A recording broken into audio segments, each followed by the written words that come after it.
Alors, comment Emmanuel Macron a-t-il vécu la nuit américaine qui a débouché sur l'élection de Donald Trump? Bienvenue sur Drawfit Media, pratiquement 48 heures après l'investiture du président Donald Trump au poste de président des États-Unis d'Amérique pour les 4 prochaines années. Il y a plusieurs réactions au niveau international, notamment ceux de l'Europe, la France principalement, et aussi quels seront les intérêts positifs pour l'Afrique après l'accession du président Donald Trump au pouvoir. C'est ce que nous allons essayer d'explorer à travers cette vidéo React, c'est-à-dire nous allons suivre ce que d'autres médias disent par rapport à cette information et nous-mêmes partager un peu de substance vis-à-vis de cette actualité. N'oubliez pas de mettre un pouce bleu, ça donne de la force à la chaîne et visitez la barre de description. Alors, comment Emmanuel Macron a-t-il vécu la nuit américaine qui a débouché sur l'élection de Donald Trump?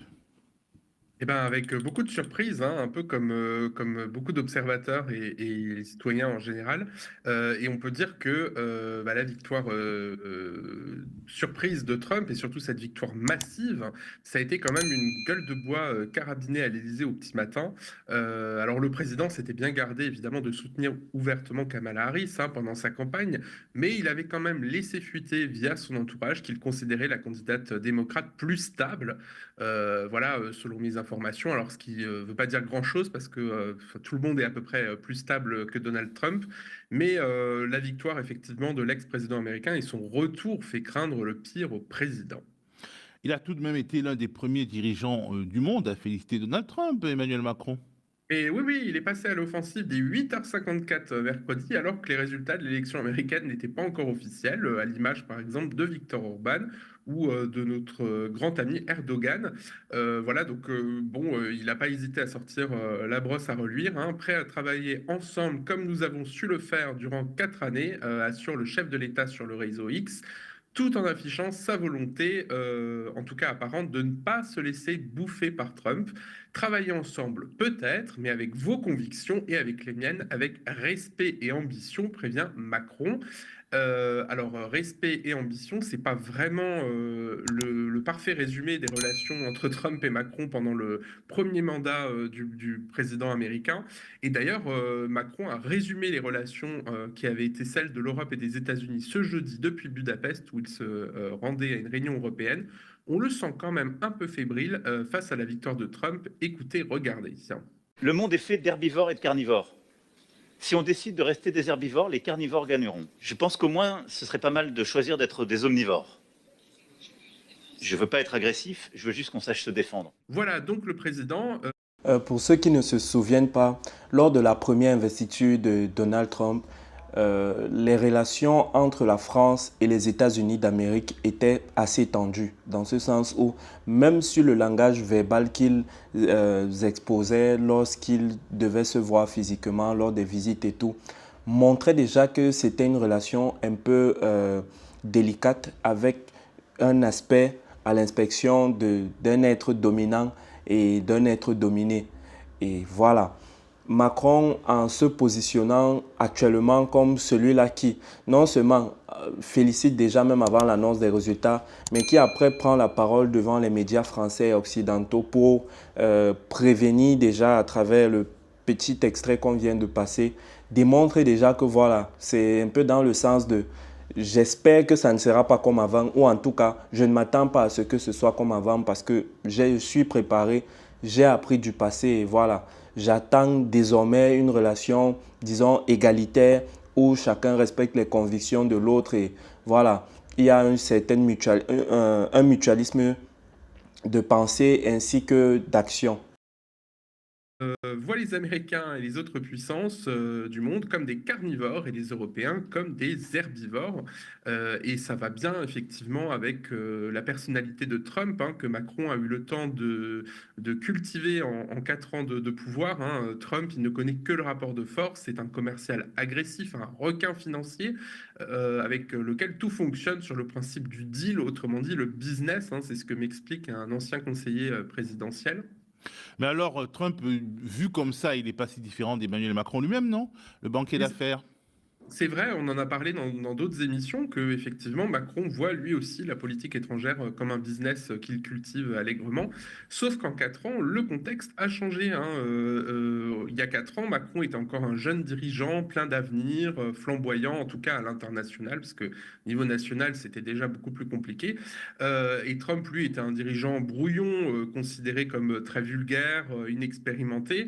Là, le contexte a changé, comme je le disais. Trump est désormais en position de force avec ce retour en fanfare, hein. Il est Il faut savoir justement que Trump, c'est quelqu'un qui, il y a de cela 4 ans avant son investiture, n'avait aucun poste sur le plan politique. C'est vrai qu'il soutenait certains politiques, mais lui-même, il n'était pas politique.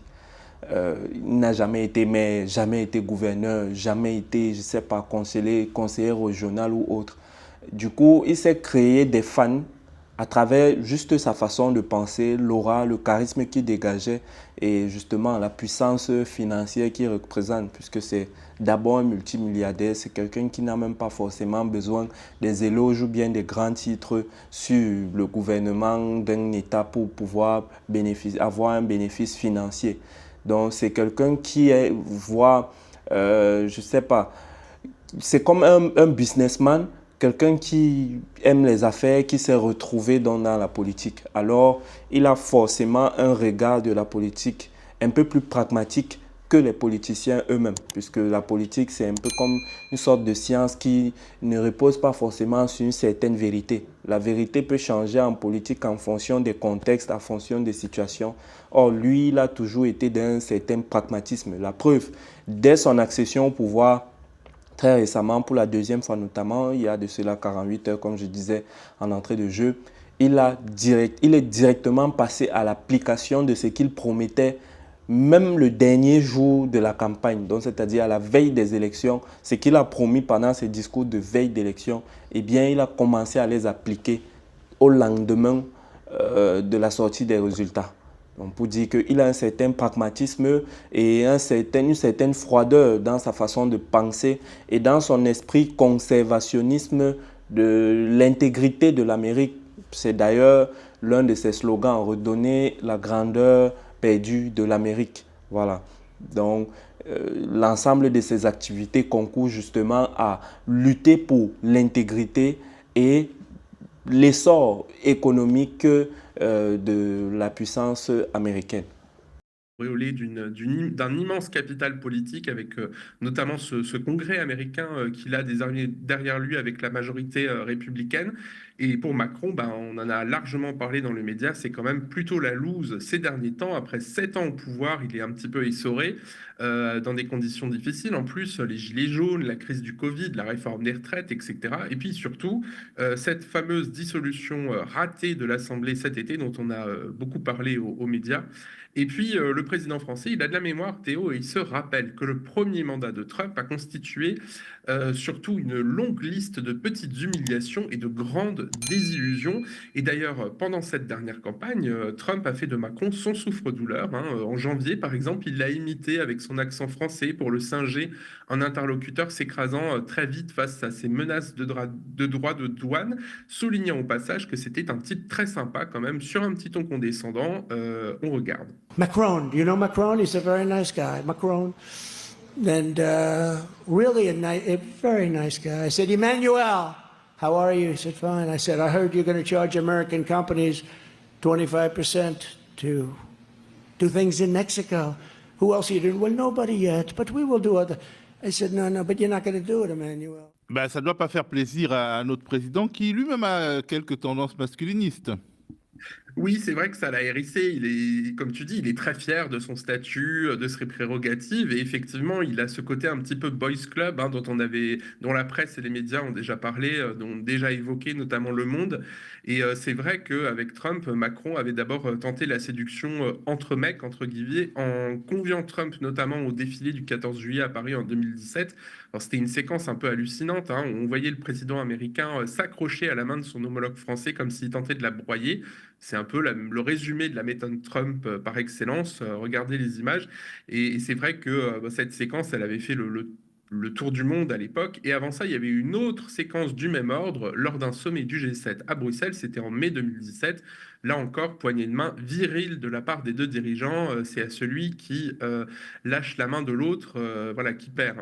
Et bon, alors à l'époque, Macron avait tenté de retourner la situation à son avantage. Il avait Alors, en gros, depuis son retour, notamment à la présidence en 2024, Donald Trump a donc repris les grandes priorités économiques et géopolitiques, renforçant l'empreinte des États-Unis sur la scène internationale. Et puis, son approche repose donc sur une stratégie économique agressive, combinée à une diplomatie axée sur l'intérêt national. Il a notamment maintenu sa politique sur la réduction des impôts en ciblant particulièrement les entreprises pour stimuler la compétitivité américaine. Cela va donc induire l'expansion des secteurs clés tels que la défense, le pétrole et la finance. Et puis en parallèle, il assouplit les réglementations, notamment dans les industries fossiles, afin d'accroître la production domestique et réduire la dépense énergétique envers d'autres nations. Et du côté international, il poursuit une diplomatie économique unilatérale en misant sur les accords bilatéraux au détriment des institutions multilatérales comme l'OMC.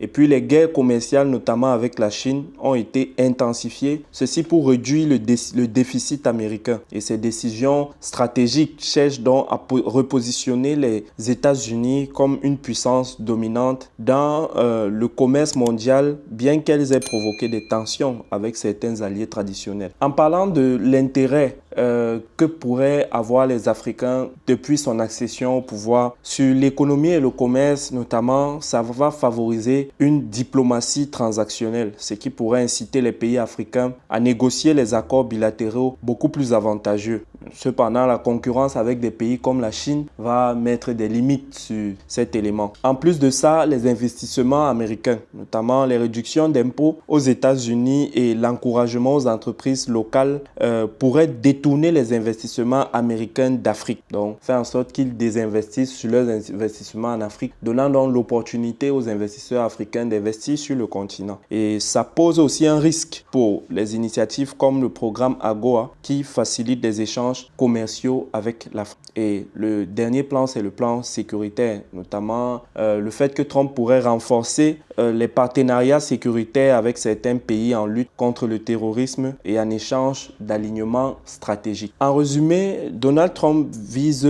sur un retour au protectionnisme et à une diplomatie d'impact alignée avec ses slogans « l'Amérique d'abord ». Et si cette politique lui permet de renforcer l'économie américaine à court terme, au niveau international, elle divise et soulève ensuite des questions sur sa durabilité à long terme, notamment face aux défis environnementaux et multilatéraux. C'est une situation que nous allons observer de très près. Merci d'avoir regardé cette vidéo. N'oubliez pas de visiter la barre de description pour bénéficier de nos différentes opportunités.